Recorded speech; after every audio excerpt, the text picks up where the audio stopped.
Sono 27 anni che sono dentro l'appalto, non un giorno, ci si sente umiliati e denigrati e poco riconosciuti e fa male. Quella di Laura è una delle tante testimonianze che si sono susseguite al presidio femminista del settore terziario.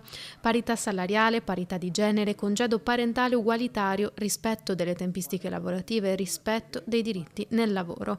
In piazza i settori dell'istruzione e della sanità. È una battaglia la nostra per riportare e ripristinare i diritti che le donne in questa crescita anche economica dei nostri settori, dei servizi, del terziario, del commercio, hanno avuto un arretramento molto importante. Settori, quelli dei servizi, in cui in Veneto su un totale di 600.000 lavoratori il 58% è donna, di cui il 48% si trova in una condizione di lavoro povero, con una media salariale di 16.000 euro annui e con una differenza di salario di genere a parità di lavoro del meno 28% rispetto agli uomini.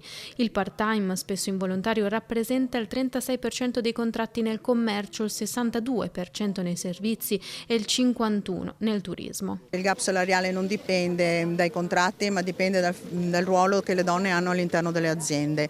Non sono mai ai vertici apicali. Sono peggiorate le condizioni di vivibilità del lavoro e quindi è evidente che non è solo una questione salariale, anche se è importante, è anche una questione di creare condizioni negli ambienti di lavoro degne ovviamente di quello che sono l'applicazione delle norme.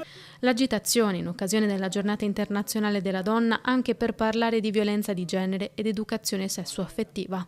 La nostra preoccupazione è che questo governo non sta dando l'importanza che richiede all'educazione sessuaffettiva, alle relazioni. Dobbiamo discutere, parlare con i bambini e le bambine, i ragazzi e le ragazze di relazioni sane, altrimenti vediamo sempre più presente nella nostra società la violenza. Le discriminazioni nei confronti delle donne sul lavoro sono molte, a partire dalla disparità salariale. Da una nostra ricerca risulta che le donne a parità di lavoro guadagnano il 28% in meno degli uomini, il 44% è in part-time spesso involontario.